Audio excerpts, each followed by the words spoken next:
So for this video, gagawa tayo dito ng simple budget meal na solar DC fan or electric fan na ipapower niya yung DC fan na 15 watts NSS. Ayan siya, 12 volts DC. So gamit yung ating 30 watts na solar panel. So ano bang mga need natin na materials para tayo ay makalibre sa electric fan kahit man lang sa maghapon. So itong DC-DC jack, nakasama nitong 30 watts foldable solar panel. Ayan o.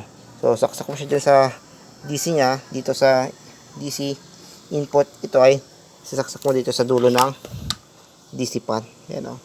So ayusin ko na siya, guys. So ayan, temporary nilagay ko siya dyan sa bubong at nilagyan ko muna dito ng basahan para hindi siya dito na-expose sa yero. So mas mainit kasi yero para hindi siya dito bumaba yung kanyang harvest. Ayan. So bali medyo mainit naman yun, kaya ito try na natin siya. So that's why saksak ko siya dyan, isang DC jack.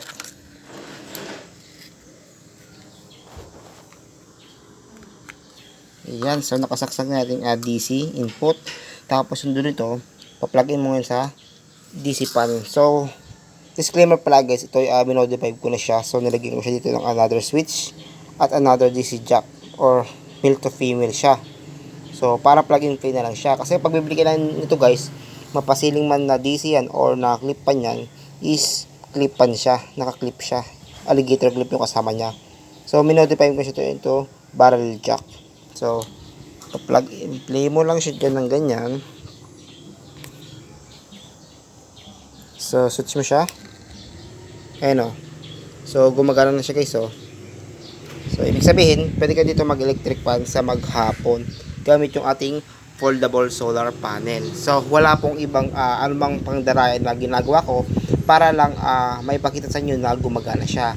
So ang ating libreng kuryente, itong ating clip pan na DC at itong ating solar panel na 30 watts. So napakalakas ng hangin niya, guys. So kuha ko dito ng pang load natin. Itong damit ay basahan pala. So ganun siya kalakas. Ayun o. So malakas naman siya, guys. Depende rin syempre sa sunlight or sa sikat ng araw. So kapag gantong tirik, so malakas din siya. So yan, nakakalibre na tayo sa sikat ng araw or sa libreng kuryente gamit yung ating 30 watts solar panel.